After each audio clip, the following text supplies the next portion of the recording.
What's going on YouTube? So I'm here at Crunch, going to be getting a workout in. It's going to be part of the HEINOUS 16 program. We're in the second block. This is I think week 5. So I'm going to be showing you what I do during the week 5 block. I think I have squats and sets of 3, and then I'll show you how I'm working around. I kind of have like an upper bicep injury that I'll go into. So I kind of like pulled something up here. I'm going to show you how to like work around an injury when you're training and still try to get in volume, even if you can't do like one of the big 3. So first we're going to be starting off with squats. So I'm about to get started on working there.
Can you flip up my phone too?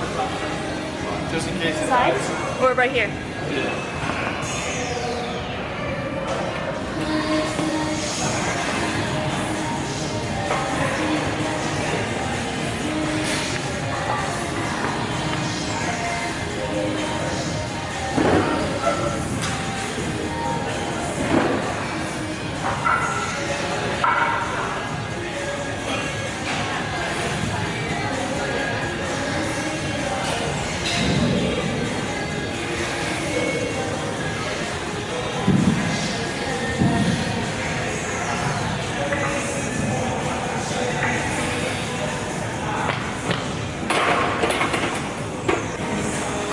So that set wasn't too bad. Really happy because that's the strongest I felt in squats in a while. The 395 also was pretty fast compared to like what I'm used to. Hi Nicole.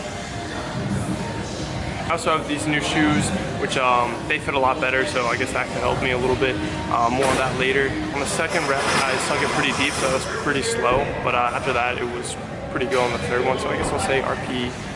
We'll go with like 8-ish. I'm pretty sure I could get 2 more. I don't know if I would say 3. I want almost a 7.5 because the goal was a 7, but we'll call it like 8-ish. Now I have some back off sets. The drop is 2.5 to 7.5%, so you'll see what I go with soon. The bar also had a little bit of whip because with these bumper plates, the weight is really far off from the center, so there is a little more bend to it. So when I walked it out, I felt like it was shaking a little bit, and then on my way down. So I guess in the future I should try to make that a little more compact, but the bumper plates help my ego.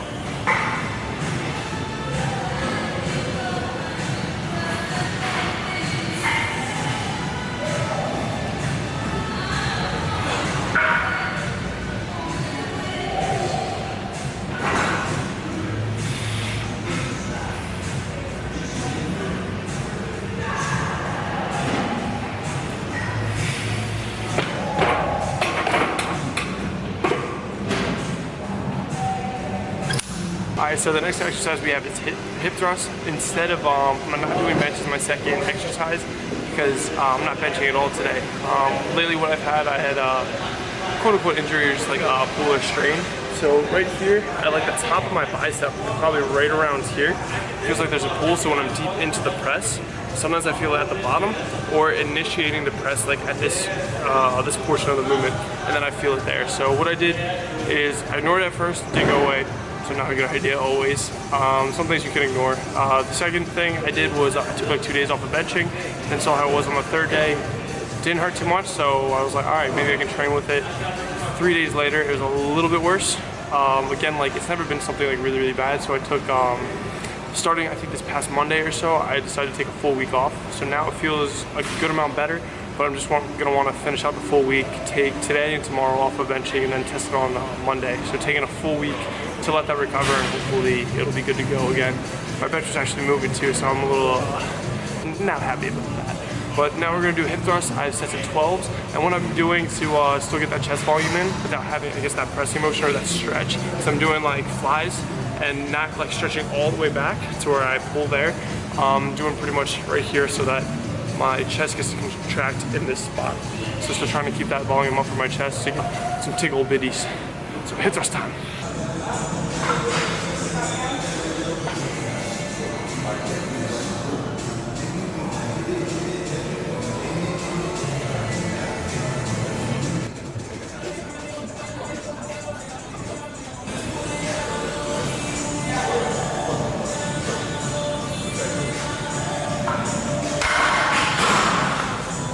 So here we're at the fly machine.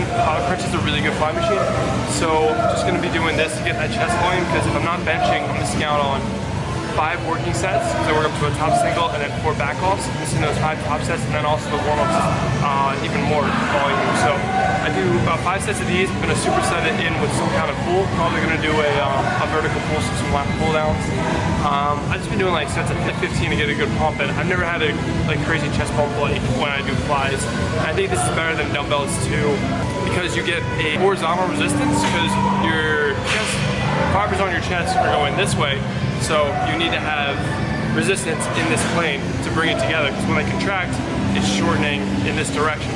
So I really like this, and I'm not stretching all the way back. I'm mainly focusing on getting back to here and then getting that last amount. I'm really focusing on getting the chest engaged. So let's get started.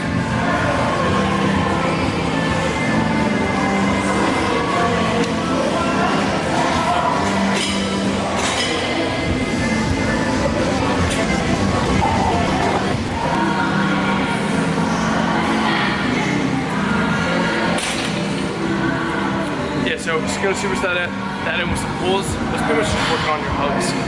Making this into a bit of a push-pull to get some back volume in.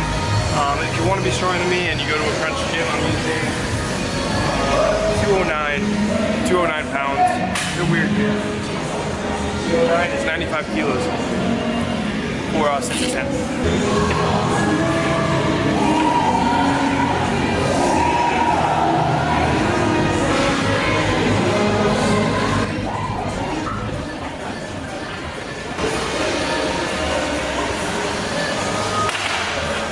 So another reason why I wanted to demonstrate why I prefer using the machine for my my flies instead of using dumbbells.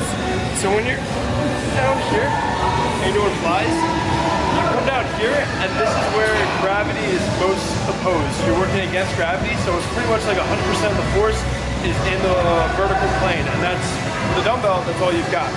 But then once you get to this point, then you're starting to work it in the horizontal plane, which according to physics, there isn't really any resistance there because we're only playing with gravity. So you're moving it in like a diagonal way.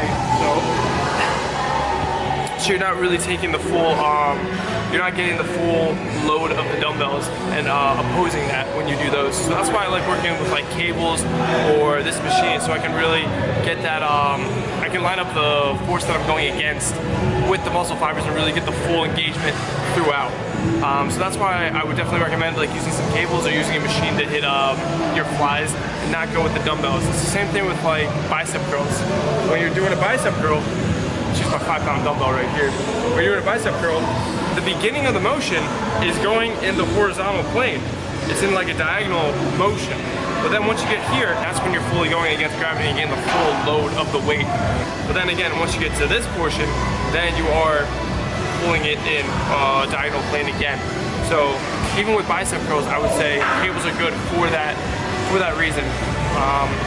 With bench press, not as much, because that motion, when you are like moving the weight, like a bench press or squat or deadlift, they're all just straight opposing gravity. You want the bar to move as straight as possible, so those can only be done that way, so you are taking the full load of the barbell. But a lot of these accessory movements you probably do benefit by using like a cable or some kind of machine to really line things up correctly. But yeah, I'm gonna get back to the superset now. Just thought that would be a little food for thought for you. Whenever you're gonna pump like that on like dumbbells or bench pressing, that actually really allows you to get a lot of pump in it. I should have done like a before and after, but like Nicole says my boobs look big.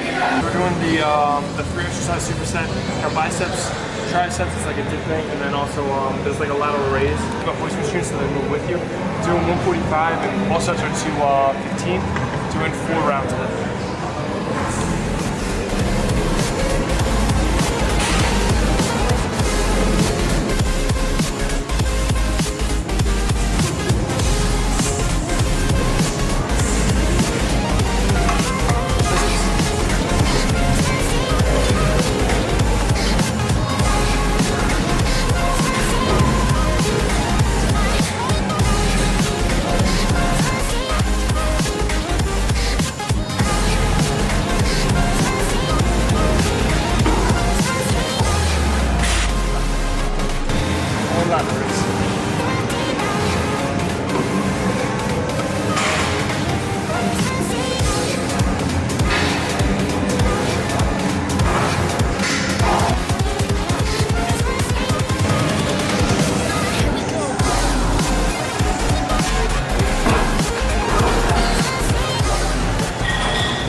That's going to do it for today's workout. Just going to do a few more sets of flies under the cherry home wall. We're going to see it today.